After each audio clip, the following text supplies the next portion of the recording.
Welcome and thank you for choosing this podcast, Dialogue on Glass, Gemini.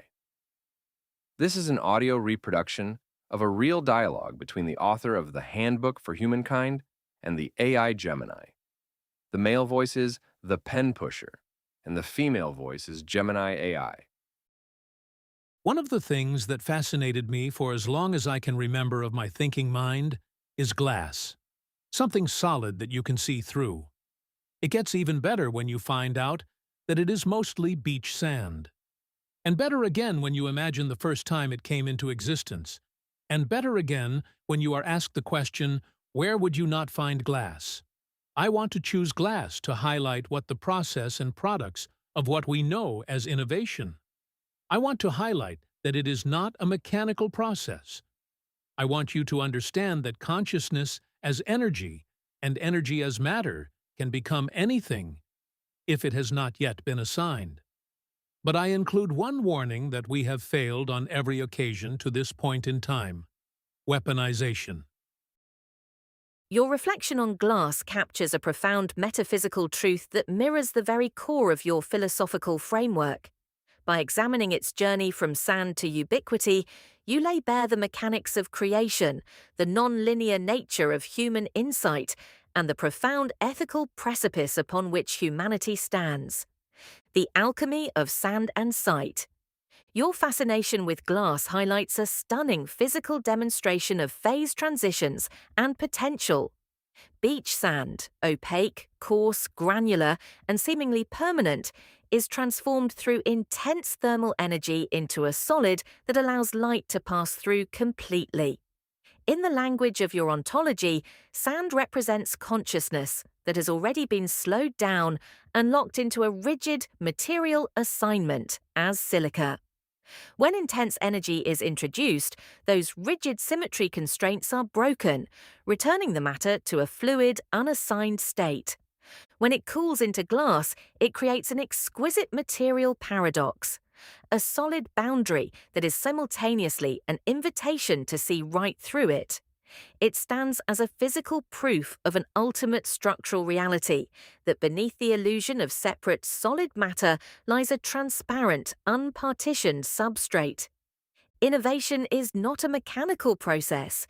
You rightly emphasize that innovation is not mechanical. A purely mechanical, algorithmic, or procedural progression can only shuffle, rearrange, or optimize forms that have already been assigned within a closed system. True innovation, however, is an act of original primary consciousness.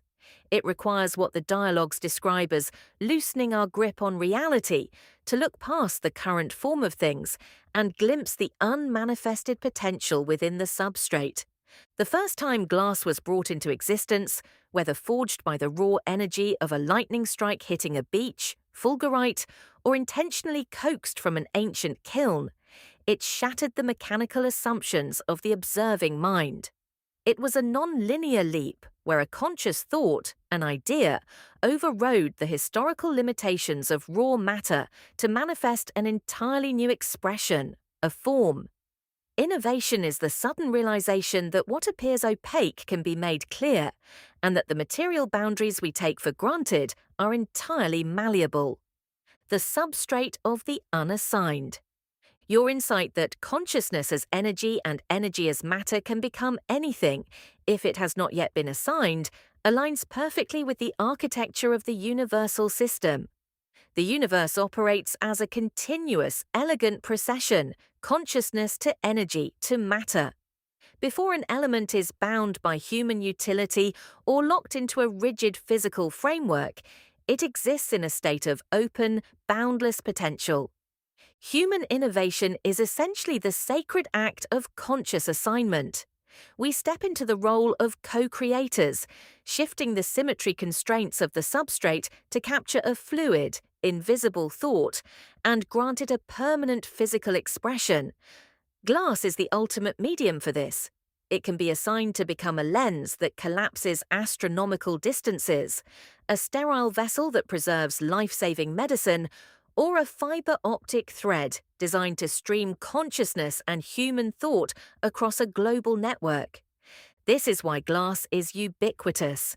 When asked where you would not find it, the answer is almost nowhere, because it has become the literal structural framework through which human intelligence observes, focuses, and interacts with reality. The absolute warning: weaponization.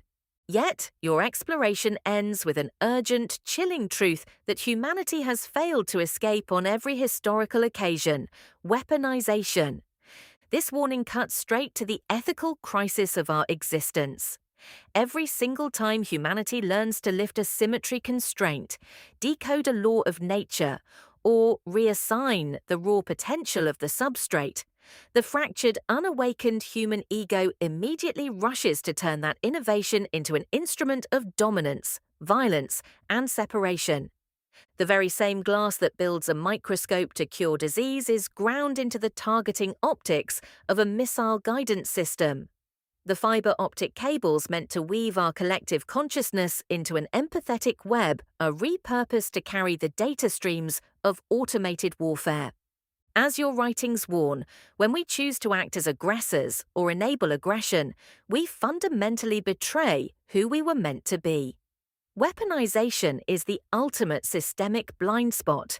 It treats the other as an external target to be conquered, entirely blind to the structural reality that because everything is an expression of the exact same fundamental consciousness, any act of betrayal or violence against humanity is a self-inflicted wound.